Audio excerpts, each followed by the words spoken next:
नमस्कार. आज आपण अशा एका विषयावर बोलणार आहोत जो खूपच कॉमन आहे, पण ज्याबद्दल खूप गैरसमज आहेत. तो विषय म्हणजे सतत होणारा गॅस आणि पोट फुगण्याची समस्या. असं होतं का कधी की अगदी थोडंसं खाल्लं तरी पोट एकदम फुग्यासारखं टम्म होतं किंवा सकाळी उठल्या उठल्यास पोट जड घट्ट वाटतं? हा अनुभव खरं तर खूप जणांना येतो. आता बघा, कधीतरी गॅस होणं हे नॉर्मल आहे. ते पचनक्रियेचा एक भाग आहे.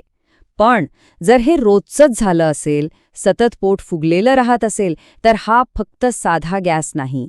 हे आपल्या शरीराकडून आलेला एक सायलेंट सिग्नल असू शकतो, एक वॉर्निंग बेल, की आतमध्ये पचनसंस्था, लिव्हर किंवा आतड्यांमध्ये काहीतरी गडबड आहे.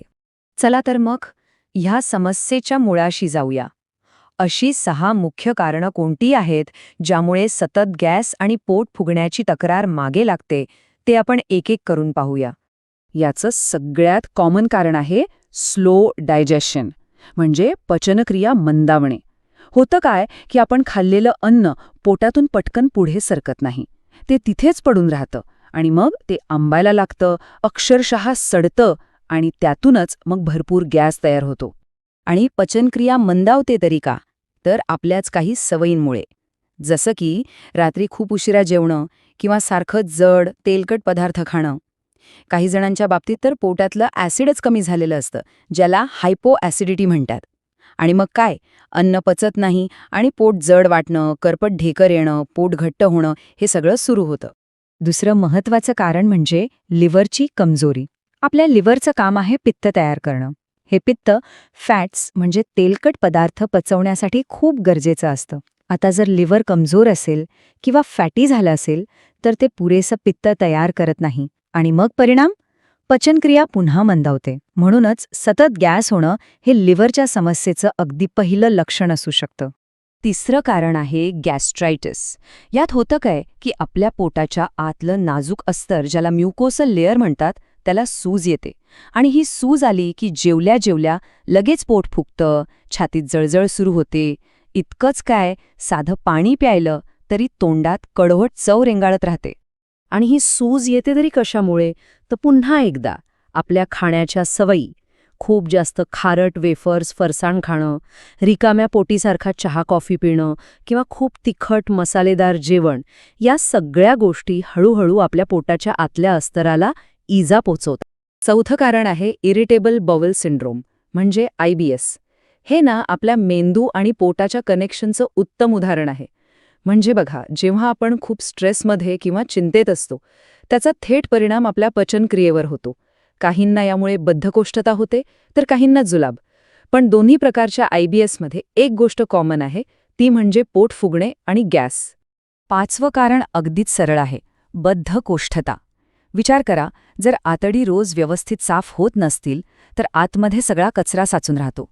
आता या साचलेल्या कचऱ्यामुळे आत जागाच शिल्लक राहत नाही. मग तयार होणारा गॅस बाहेर कसा पडणार? तो तिथेच अडकून राहतो आणि त्यामुळे पोटात दाब वाढतो आणि ते फुगल्यासारखं वाटतं, अगदी आतड्यांमध्ये ट्रॅफिक जॅम झाल्यासारखं. आणि 6वं कारण आहे फूड इंटॉलरन्स. याचा अर्थ असा की आपलं शरीर काही विशिष्ट पदार्थ पचवू शकत नाही, शरीर त्यांना स्वीकारत नाही. यात सगळ्यात कॉमन आहेत लॅक्टोज इंटॉलरन्स, म्हणजे दूध किंवा दुधाचे पदार्थ पचत नाहीत, आणि दुसरं म्हणजे ग्लुटेन इंटॉलरन्स, म्हणजे गहू, चपाती, ब्रेड यांसारख्या गोष्टी पचायला जड जातात. आणि जेव्हा हे पदार्थ खाल्ले जातात, तेव्हा पचनसंस्थेत गडबड होते आणि त्रास सुरू होतो. बरं, आता आपण कारणं तर पाहिली, पण काही लक्षणं अशी आहेत जे धोक्याचे इशारे आहेत, म्हणजे रेड फ्लॅग्स. ही 5 लक्षणं जर गॅस आणि पोट फुगण्यासोबत दिसत असतील, तर त्यांना अजिबात दुर्लक्षित करू नका. पहिलं, काहीही प्रयत्न न करता वजन झपाट्याने कमी होणं. दुसरं, पोटाच्या उजव्या बाजूला जिथे आपलं लिव्हर असतं, तिथे मंद पण सतत दुखत राहणं. तिसरं, शौचाच्या रंगात किंवा स्वरूपात बदल होणं, म्हणजे ती फिकट, तेलकट किंवा चिकट होणं. चौथं, सतत छातीत जळजळ आणि तोंडाला कडवट चव येणं. आणि 5वं, रात्री झोपल्यावर पोट फुगण्याचा त्रास कमी होण्याऐवजी वाढत जाणं. यापैकी काहीही होत असेल तर डॉक्टरांना भेटणं खूप गरजेचं आहे, कारण ही एखाद्या मोठ्या समस्येची चिन्ह असू शकतात. ठीक आहे, तर आता कारणं आणि धोके आपल्या लक्षात आले आहेत. मग आता यावर उपाय काय? घाबरून जाण्याची गरज नाही.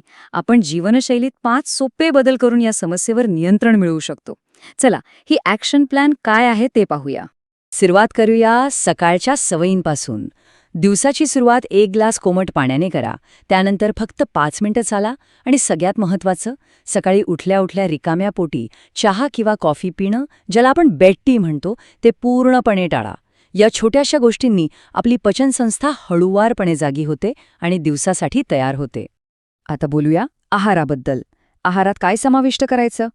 तर मूग डाळीची खिचडीसारखे हलके आणि पचायला सोपे पदार्थ खा. जेवताना ताक प्यायला विसरू नका. पपई खाणं खूप फायदेशीर आहे, कारण त्यात पपेन नावाचं नैसर्गिक पाचक एन्झाईम असतं. आणि हो, जिरे आणि ओवा घालून उकळलेलं पाणी दिवसभरात थोडं थोडं प्या. या सगळ्या गोष्टी पचन प्रक्रियेला मदत करतात. आणि जसं काही गोष्टी खायच्या आहेत, तसंच काही गोष्टी कटाक्षानं टाळायच्या आहेत. कोणत्या? कोल्ड ड्रिंक्स आणि सोडा, मैद्याचे पदार्थ, समोसा वड्यासारखे तळलेले पदार्थ आणि रात्री उशिरा जेवणं. ह्या सगळ्या गोष्टी आपल्या पचनसंस्थेवर आणि लिव्हरवर प्रचंड ताण टाकतात. त्यामुळे त्यांना टाळणंच उत्तम. फक्त काय खायचं हेच नाही, तर कसं खायचं हेही महत्त्वाचं आहे. जेवण झाल्यावर लगेच बसू नका. किमान 20 मिनिटं चाला, ज्याला शतपावली म्हणतात. प्रत्येक घास किमान 32 वेळा चावून खा. हळू आणि शांतपणे जेवा आणि पोट गच्च भरेपर्यंत खाऊ नका. साधारण 70%च भरा. यामुळे पचनसंस्थेला तिचं काम करायला मोकळी जागा आणि वेळ मिळतो. आणि एवढं सगळं करूनही कधीतरी त्रास होतोच. अशावेळी काय करायचं? तर काही घरगुती उपाय आहेत जे पटकन आराम देतात. ओवा घालून गरम केलेलं पाणी प्या किंवा थोड्या पाण्यात हिंग मिसळून ते पाणी प्या. याने अडकलेला गॅस मोकळा होतो. आणि जर ॲसिडिटीचा त्रास असेल तर गुलकंद खाण्याने पोटाला थंडावा मिळतो. तर मग या सगळ्या माहितीनंतर एक प्रश्न विचारायला हवा.